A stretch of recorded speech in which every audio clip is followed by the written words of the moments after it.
Pauline Hassan, kiongozi wa chama kidogo cha One Nation na umoja wa wanasiasa wanaojulikana kwa misimamo mikali dhidi ya uhamiaji na Uislamu nchini Australia, alizua gumzo baada ya kuingia katika ukumbi wa seneta akiwa amevalia vazi kamili linalojulikana kwa kujifunika mwili mzima kutoka kichwani hadi miguuni.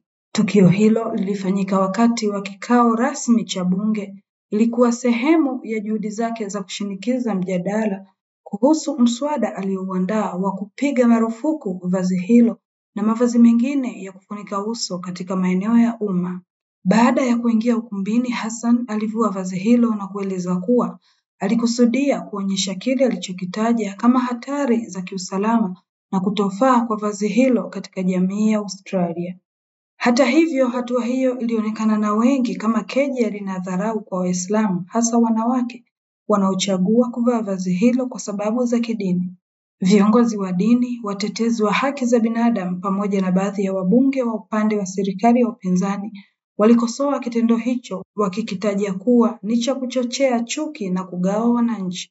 Waziri wa sheria wakati huo huo alijibu moja kwa moja ndani ya bunge akisisitiza kwamba idara za usalama zilikuwa na uwezo wa kutosha kukabiliana na changamoto zozote bila kuhitaji marufuku ya vazi la kidini. Alisema kuwa jaribio hilo la Hassan lilikuwa linadhalilisha na halisaidii kuimarisha usalama wa taifa, badala yake linachochea hofu na mgawanyiko.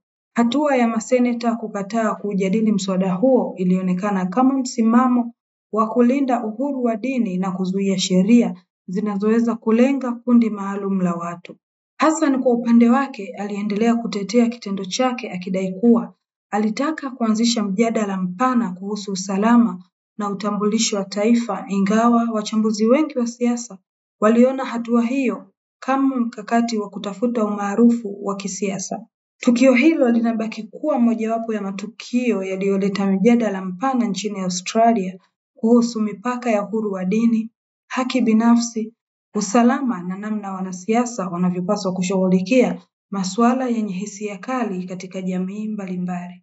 Nikiripoti kutoka chumba cha habari, ni mimi Ganji Mashaka wa Dar es Salaam Tanzanite TV.